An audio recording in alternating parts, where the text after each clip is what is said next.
मरे घर पनिया पिलाई दी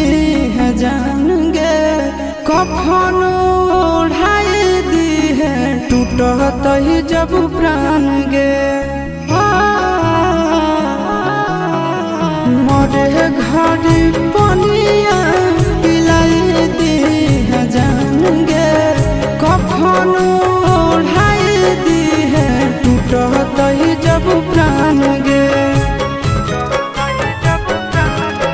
हगे हमारा से तोरा जाती प्यार होता भेंट सक छात कर लगे हगे सोनाया गावा हो भरती पा